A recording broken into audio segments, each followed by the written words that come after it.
आज की जो कहानी मैं आप लोग को सुनाने और बताने जा रहा हूँ, ये कहानी सबसे अजीब है और बहुत ही दुखद कहानी है।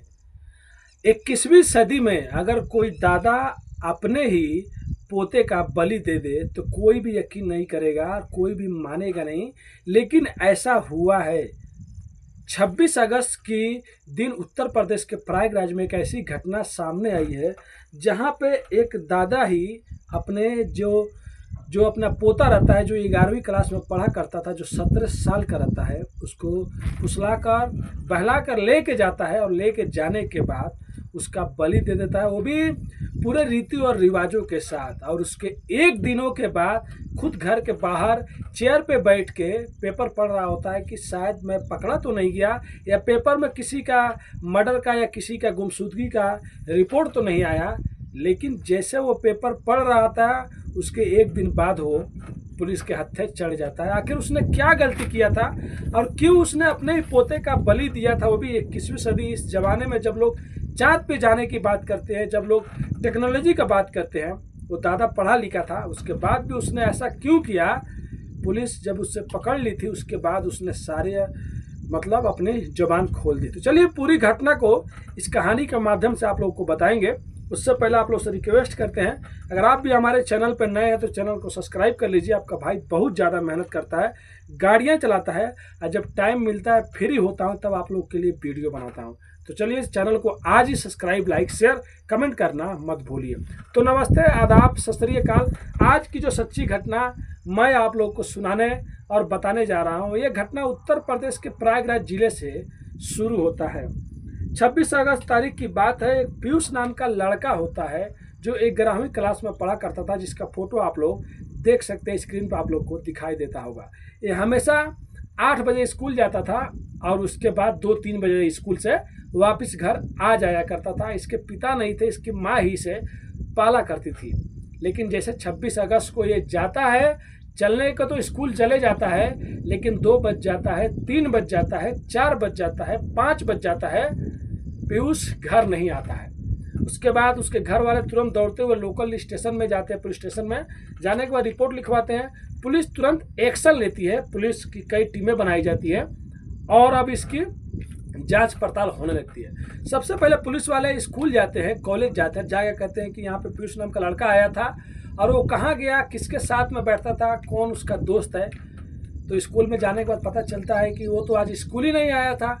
और उसके बाद जितने भी उसके दोस्त थे, जितने भी स्कूल के टीचर थे, सब लोगों से बात होता है। सीसीटीवी कैमरा भी खंगाला जाता है। उस दिन का सीसीटीवी कैमरा आप देख सकते हैं, सुबह सुबह का, जब पीयूष स्कूल जा रहा होता है 26 अगस्त का, उस टाइम का ये आप लोग वीडियो देख रहे हैं। उसके बाद पुलिस को भी समझ में नहीं आता। अब 26 अगस्त बीत जाता है, 27 अगस्त की बात आ जाती है, यानी कि 26 अगस्त बीत जाता है, 27 अगस्त आ जाती है। पुलिस गांव में भी पूछताछ करती है, गांव के आजू बाजू जितने भी रहते हैं चारों ओर सर्च ऑपरेशन करती है, शायद कुछ क्लू मिल जाए। तभी एक महिला पुलिस को बताती है कि 26 तारीख की शाम की 6-7 बजे की बात है। एक आदमी रहता है साहब, और गांव से एक जो बाजू में एक नाला है, उस नाले में कुछ फेंक रहा था बड़े पॉलीथीन में। मेरे को अजीब लग रहा था, कोई उधर रात में क्यों जाकर कुछ सामान फेंकेगा, उससे पहले भी कूड़ा घाट है या कुछ फेंकने वाला है, तो उधर नाले के पास रात को क्यों जाकर फेंकेगा। लेकिन मैं साफ उससे अच्छे से पहचान नहीं पाई, लेकिन कुछ ना कुछ वो फेंका, मैं ये देखी। पुलिस कहती है चलो देख लेते हैं। अब पुलिस जैसे नाले के पास जाती है, सर्च ऑपरेशन करती है, पुलिस की टीमें जाती है, फॉरेंसिक टीम जाती है, तो सच में वहाँ से एक पॉलीथीन मिलता है बड़ा सा, और उसमें से 2 कटे हुए पैर मिलते हैं। अब पुलिस समझ जाती है हाँ, जो महिला ने बताया था वो पूरी सही बात बताया था। उसके बाद पुलिस चारों ओर की सीसीटीवी कैमरा खंगालने लगती है। उस टाइम का जो 26 अगस्त के 6-7 बजे के टाइम में कौन इधर आया था, और वो महिला ने उसको साफ साफ देखा भी नहीं था और गाड़ियों को भी नहीं पहचाना था। लेकिन उस महिला ने कहा था कि वो जो गाड़ी था वो गाड़ी स्कूटी गाड़ी था। जब पूरा कैमरा खंगाला जाता है, तब 1-2 कैमरे में उसी टाइम 1 घंटा आधा घंटा पहले एक आदमी स्कूटी के साथ में जा रहा है और उसके सामने एक पॉलीथीन उसी कलर का रखा हुआ है। अब पुलिस को शक हो जाता है, उसका जूम करके फोटो देखा जाता है, और इधर पीयूष का घर वालों ने पीयूष का गुमशुदगी का रिपोर्ट भी लिखवाए रहते हैं। अब पुलिस घर वालों को बुलाती है, घर वालों को बुलाने के बाद वो जो पैर मिले थे वो दिखाते हैं, वो भी ड्रेस के साथ में रहता है। घर वाले रोने लगते हैं, चीखने लगते हैं। अब ऐसे पुलिस वाले सोचने लगते कि इतने छोटे बच्चे को किससे दुश्मनी होगी, लेकिन जो सीसीटीवी कैमरे से जो फोटो आया रहता है, जब वो फोटो घर वालों को दिखाया जाता है तो घर वाले देखने के बाद दंग हो जाते हैं। वो कहते हैं कि ये कोई और नहीं, पीयूष के चचेरे दादाजी हैं, जिनका फोटो आप लोग कैमरे में या सीसीटीवी कैमरे में दिखा रहे हैं। ये 27 तारीख की बात रहती है। अब उसके बाद 28 तारीख की सुबह सुबह ही पुलिस पहुंच जाती है, और जो उसके दादा होते हैं उसका नाम शरण सिंह होता है, जो चचेरे दादा होते हैं। पुलिस जैसे घर जाती है, शरण सिंह को उठाती है, कहती है कि हमें आपसे पूछताछ करनी है। लेकिन पुलिस को जाने के बाद उसके घर से अंदर से बहुत खुशबू आ रही होती है, इत्र की और भी धूप वूप अगरबत्ती की। पुलिस कहती है चलो पूजा पाठ किया होगा। तो एक टीम पुलिस की शरण सिंह को लेकर चली जाती है, पूछताछ करने लगती है, और दूसरी टीम फॉरेंसिक की टीम उस घर में जांच करने लगती है। तभी देखते हैं कि अंदर मूर्ति वूर्ति रखा हुआ है, काली माई का मंदिर है, और भी चीज़ें हुए हैं, और लग रहा है कि वहाँ पे इत्र की सारी शीशी वहीं पे खोल दिया गया है। लगभग पूरा कमरे ही रूम मतलब सेंट से महक रहा था, इत्र से महक रहा था। अब उसके बाद जब पुलिस उधर जाके शरण सिंह से पूछताछ करती है, थोड़ा टाइट अपने तरीके से पूछताछ करती है, तब शरण सिंह टूट जाता है। टूटने के बाद कहता है कि हाँ, मैंने ही अपने पोते का कत्ल किया था, और ये कत्ल मैंने वैसे नहीं किया था, मैंने अपने पोते का बलि दिया था काली माता के सामने। अब पुलिस उससे पूछने लगती है कि तुमने ऐसा कैसे किया और क्यों तुमने उसको मारा। तब वो कहता है कि 1 महीने से मैं उस पीयूष की रैंकिंग कर रहा था, क्योंकि मैं उसका चचेरा दादा था और मैं घर से थोड़ा दूर पे रहता था। इसके लिए मुझे उसके पास जाने में थोड़ा डर लगता था, लेकिन मैं उसके स्कूल जाने से आने से कहीं घूमने के बीच में जानबूझ के टकराता था, और उसको कुछ टाफियाँ या कुछ अच्छे बातें करता था। वो भी जानता था कि मेरे चचेरे दादा हैं, उनका पैर छूता था, उन पर विश्वास करता था। 1 महीना के अंदर वो इतना ज़्यादा उसके दादा उससे मिलता जुलता था, जिसके बाद पीयूष को भी लगने लगा चलो मेरे दादाजी अच्छे हैं। उसके बाद 26 अगस्त की सुबह सुबह 8 बजे की बात है, जब पीयूष अपने घर से निकल के स्कूल की तरफ जा ही रहा होता है, तभी वो दादा रास्ते में पीयूष को मिल जाता है, और मिलने के बाद कहता है पीयूष से कि चलो पीयूष, मुझे तुम्हें कुछ देना है। तो घर पे रखा हुआ है। पीयूष कहता है चलो, स्कूल जाने में भी थोड़ा टाइम है, और वो अपने बाइक पर बैठाता है और पीयूष को अपने घर लेके चला जाता है। घर के जैसे कमरे में लेके जाता है तो पीयूष देखता है कि अंदर पूरा पूजा पाठ का सामान रखा हुआ है, पूरा घर सजाया गया है, रूम सजाया गया है। वो ये सब देख ही रहा होता है, तभी वो दादा पीछे से कुछ भारी चीज उठाता है, अब पीयूष के सर पे जोरों से मार देता है। पीयूष गिर जाता है और पीयूष की सांसें चलने लगती है।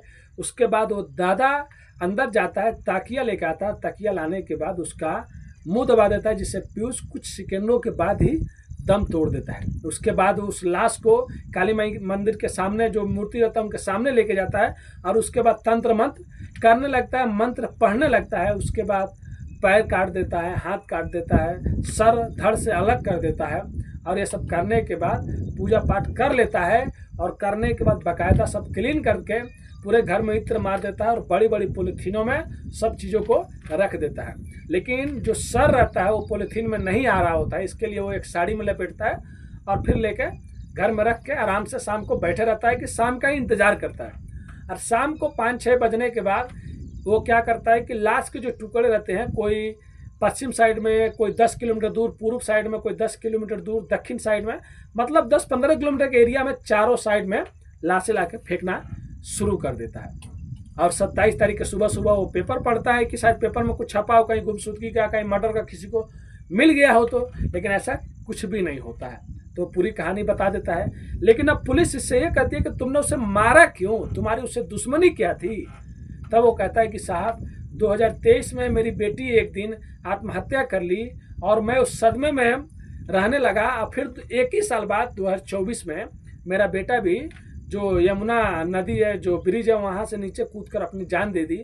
अब 1 साल अंदर मेरे बेटी और मेरा बेटे ने अपनी जान दे दी। उसके बाद मेरा दिमाग टेंशन में रहता था, मैं सोच में पड़ गया था आखिर में ऐसा क्या हो गया जिसमें घर से मेरे घर में पूरे दुखों का पहाड़ टूट गया है।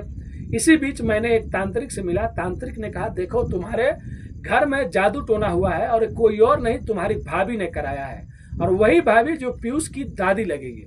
उसके बाद शरण सिंह को गुस्सा आता है, और वो कहता है कि अब क्या करना पड़ेगा। तब वो कहता है कि देखो, उसी घर से किसी न किसी एक लड़की या लड़के का बलि दे दोगे तो तुम्हारे घर का मौत रुक जाएगा, नहीं तो ऐसे ही मौतें होती रहेंगी। उसके बाद वो 1 महीना पहले से ही पीयूष को जाल में फंसा रहा होता है, पीयूष से अच्छी अच्छी बातें कर रहा होता है। उसके बाद एक दिन 26 अगस्त को उसे मौका मिल जाता है, पहले से वो पूजा की तैयारी कर लिया रहता है और तांत्रिक ने जो जो चीज़ें बताया रहता है सब वो सीख लिया रहता है। और पीयूष जिस दिन स्कूल जा रहा हो तो उसको रास्ते में बैठाता है और कुछ देने के बहाने घर ले जाके उसका कत्ल कर देता है और उसके बाद ये सब काम करता है।